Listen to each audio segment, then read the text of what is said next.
supposed to be two bikes and a drone, so I better get to droning.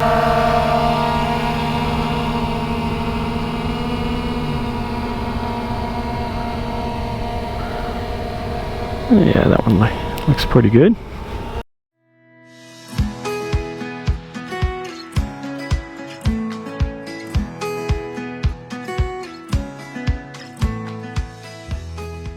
Well, I've had the GS now for about 7 months. Got a little over 3,000 miles, might have 3,300, don't recall. And thought it was time to do a little follow-up video on my thoughts of owning this beautiful, badass dirt bike. Since this is such a special occasion, I'm gonna give it its first bath. I've ridden this bike at least 50% of the time off-road in the dirt. And that's why I bought it, to you know, have a comfortable, great riding street bike that I can take in the dirt, and this is the bike to do that with. So we'll give it a bath and then give you my thoughts on ownership.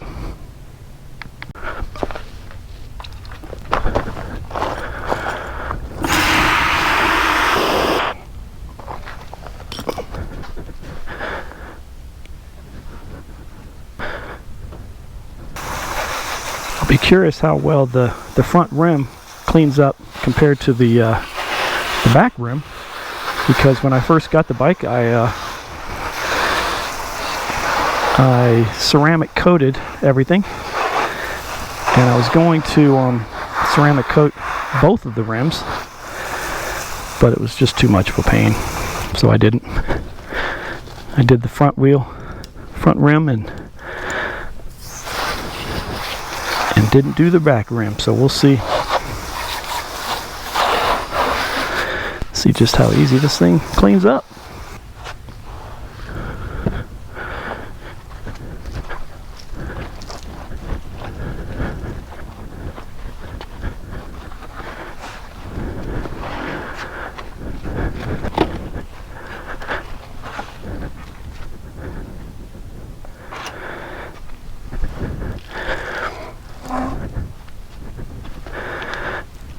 This is a dirt bike. It's an expensive dirt bike, but it is a dirt bike.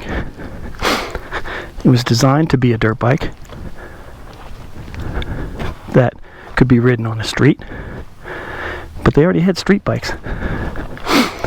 So don't be confused, people, about what this bike is. It is a dirt bike. Call it adventure, but call it what you want.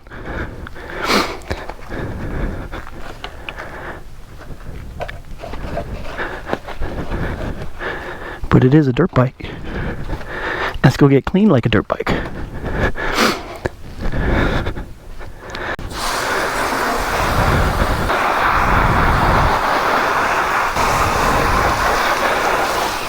Let's see if this thing works. Oh yeah. These are some pretty rims. I do love these gold rims with the chrome spokes. Mm-hmm.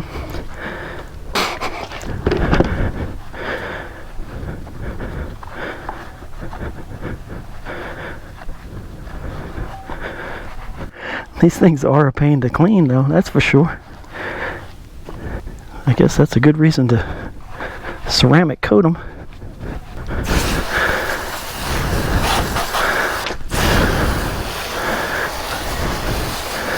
Although right now, looks like they sure are cleaning up pretty darn good. For 7 months. First bath. No ceramic coating. They look pretty darn good. Dry her off a little bit. See how she looks. I can still feel that good ceramic coating that I did on it. Okay, this protector is doing its job, but it's going to make it hard to clean. That's alright. Once every 7 months I can handle it.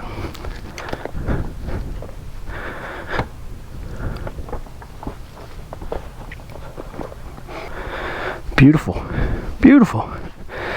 Look at that. Ready for a ride. A couple months ago, I did a review on my 1989 Honda Goldwing, and I came here to do that review, and thought I'd do that again for this review.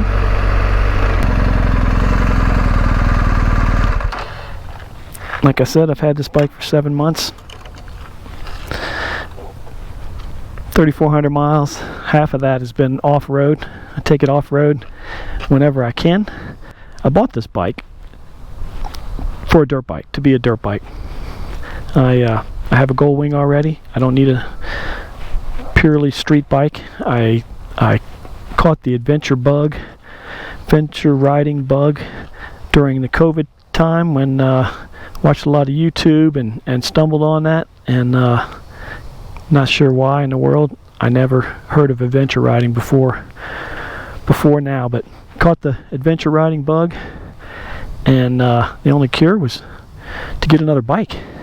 So I had a 2003 Z06 Corvette, and had a lot of fun with it.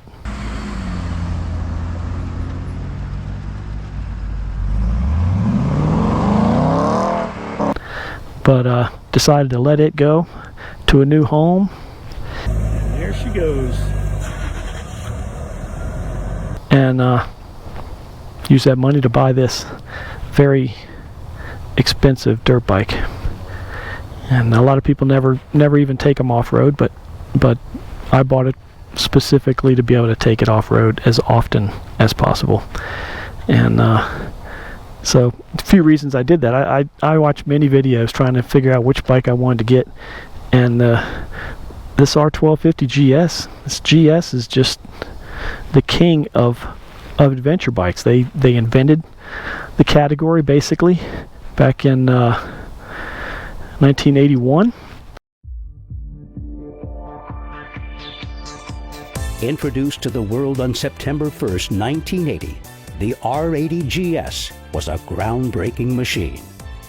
And they've been pretty much the king, I think, as far as I can tell, ever since. And it is an expensive bike, but there's a lot of good technology with this bike that just, you know, if you can afford it, that this is the bike to get, and that's what I decided to do. One of the primary reasons is this boxer motor. It's been around since the 20s. They've been refining it, and this thing is amazing. You know, it's half air cooled, half water cooled. It's got this shift cam technology where it's the cams have two separate sets of lobes on them. One for the low end, gives it lots of torque. This thing's got over 100 foot-pounds of torque, which is pretty amazing. And then, you know, when you open up those throttle bodies and it switches to the other set of lobes that are a lot higher and longer duration type lobes for, you know, for speed, and it's got 135 or so horsepower, which is plenty. You know, there's faster adventure bikes out there. The KTMs are faster, but you got to rev them up and to get that speed out of them, and they don't have the kind of torque this does on the low end, which is perfect for going off road. This boxer motor has a low center of gravity because, you know, it's so low, and so it makes it really easy to maneuver. Got that low end torque. It's just a great bike off road. I'm no expert by any means. This is my first stab. I never had a dirt bike, so this has been my first stab at off-road riding, and I'm getting better all the time. And this bike, you know, this bike is ideal for that. You know, a lot of people say that it's, you know, too heavy, and maybe it's my coming from a 900-pound Goldwing that makes a 500-pound dirt bike not seem that heavy. There certainly are lighter adventure bikes, smaller CC bikes, you know, but that are lighter, and maybe even some of the 1200s might be lighter than this one, but this low center of gravity makes it seem a lot lighter than what it is. Another great thing about this thing is this telelever front end. It's a wishbone kind of deal. At the front, it's hooked to the forks, and the back, it's hooked to the frames. It's got this spring up there. So between that spring and these and the forks, you have some amazing suspension up front, and when you can slam on the front brakes and it hardly dives at all, unlike most non-telelever motorcycles. So you have a lot more stability there when that happens, and it's weird for some people, but I adapted to it pretty darn easy. It's amazing, and it's safer, really. This headlight, it's a adjustable, I can't think of the name of it right now, but the headlight moves, right? So if you hit the brakes real hard, normally, the front end would go down and the headlight would go down, and you'd lose some field of vision at nighttime with that. But this headlight will adjust as much as 30 degrees to keep that level horizon with the headlight. Pretty awesome technology there. It's got the quick shifter option with this bike, where you don't need the clutch to shift up or down. So it's a little clunky from first to second if you're not giving it much gas, but you still have a clutch, so that's not really a problem. And if you are giving it some gas, it shifts perfectly fine from first to second. A lot of people rag on it because of that, but it really hasn't been a problem for me. But shaft drive also is another plus for me with this bike. I got used to shaft drive with the Goldwing, and it's just smooth. It's rugged. These bikes have been shaft drive from the beginning. That the GSs have, and so proven. I mean, these things have gone all around the world in crazy conditions. So the bike is very capable. The technology is capable. The shaft drive is smooth for the street and works great off road. So it's just a nice plus there. Also, some of the things I've changed with it. I put Barkbuster hand guards to protect the levers, and then these ram mounts, and I can't remember the name of the brand of these mirrors, but they'll move. If you catch a branch or something, it'll move and it won't break. So had to get that. Got a cover for the TFT display so it won't get scratched. Changed out the windshield so it's a little bit smaller, better for off-road riding. Still plenty of protection for going down the road. Engine guards, of course, to protect that boxer engine. This is the stock brake lever, but I got this piece right here, which includes this, which is a little bit better for riding off-road, more grip, and foot pegs. Change those out, a little bit wider and bigger, better grip. Added some radiator guards here to protect the radiators. And what else? Let's see. So added the phone mount, the RAM mount, and got a Garmin GPS, and it's normally wired to the battery, but I added a pigtail harness that normally the GSs come with another mount here for a GPS unit that they sell. I forget which one it is, but Navigator 6 or something. I didn't want that big old clunky thing right here, and it's kind of, I guess my Montana costs as much as that one, but it's a much better unit, and I decided to mount it here. But since I didn't mount that, there's still a plug on the bike, that was there for that BMW Garmin setup, and so I just ordered a pigtail assembly that you can plug into that, and then I wired it into this Garmin power, so that now it's a switchable unit, so that when I turn the bike off, the Garmin turns off, so there's no chance of, if it was run to the battery, there's a chance the Garmin could run the battery down. So that's good to go. Got bags, a little more storage, and eventually I'll get some saddlebag type deals so that I can do some overnight stuff, camping out and stuff, and switch out the tires. The stock street tires weren't very good for off-road, and got some 50/50 tires, and they work amazing. I'd be curious how many miles I can get out of them. But this has been an amazing bike so far. I think 7 months and 3,000 miles is enough to be able to give some good feedback on this bike, and it's run great. I did change this out. There's a plug. This reminded me. I changed this out so I can hook up a air pump that I bought, a little mobile air pump, and carry that, and some plugs, because these are tubeless tires. So if you get a flat, you can just plug it and air it up. But there's another plug back in here. I don't see it, but that the dealership will plug their test equipment into to be able to reset when they do maintenance on it or oil changes and stuff. They can reset, because it's got a reminder for every 6,000 miles or 1 year for oil changes at a minimum. Other things too, but so you can bring it to the dealer, have them do that stuff. But it's really so easy. You know, this pan right here, four bolts will drop that down. The oil filter is right there, very easy to get to, and you can do your own oil changes. And you buy the dealership will charge you. There's an estimation of somewhere between $700 billion and $1.3 billion for an oil change. And I mean, they do check other things, but you can get these plug-in units. I can't think of the name of it, but that, and download some software, and you can reset that stuff yourself. So it's a very easy thing to do, easy to work on. Not sure I'll ever do the valve checks on it. Maybe might bring that to the dealership. We'll have to see. But oil changes for sure are just too easy to do, and easy now to reset the display so it doesn't bother you saying go to the dealer, get your oil change.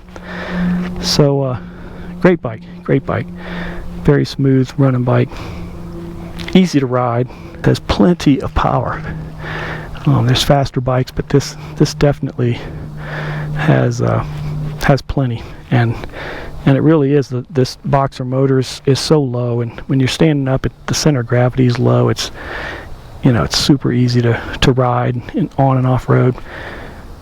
So yeah, I'm very happy with it. I couldn't think of the only thing I don't like is this windshield adjustment knob being on the right side when you don't have to adjust it very often, but if you did, then you'd have to reach across here, and that's kind of a little bit awkward, but just a great bike, very happy with it. So that's about it. I mean, I'll do a drive away portion of this so you can kind of hear it run and hear the quick shifter maybe do its thing. And if you have any questions, for sure, just leave a comment, and I'll be glad to answer any questions anybody has on this bike.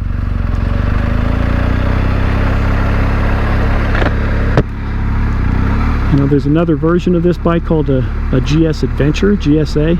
It's got a bigger tank. This has a 5-gallon tank. The GSA has an 8-gallon tank. A lot of people like the 8-gallon tank.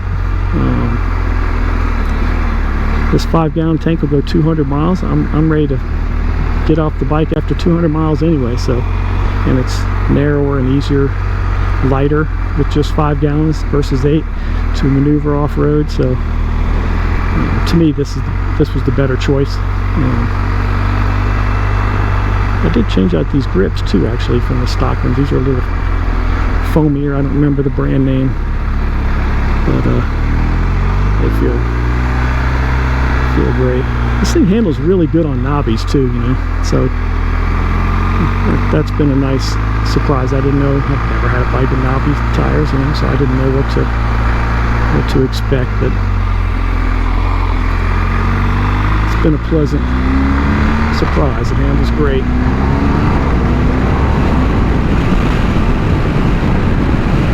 So easy with that quick shifter to go through the gears. Works great.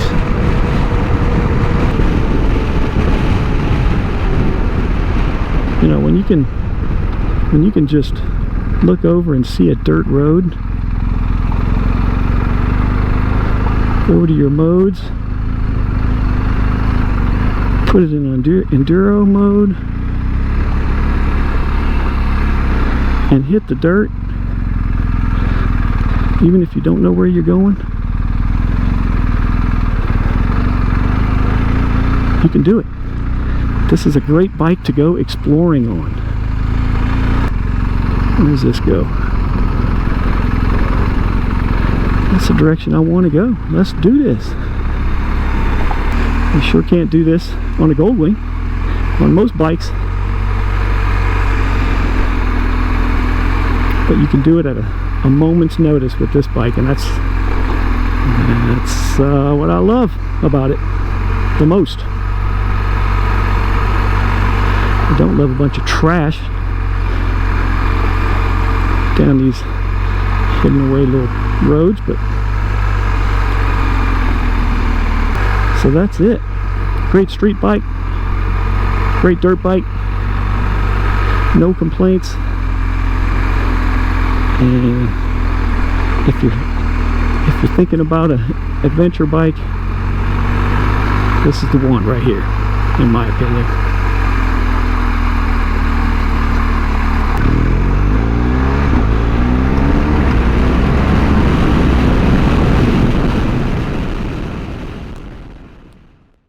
These landing pads are nice because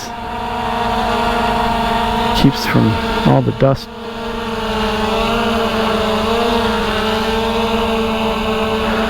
kicking up into the... Oh, hello. Well, let's try that again. I need to get the landing pad on the level ground, huh?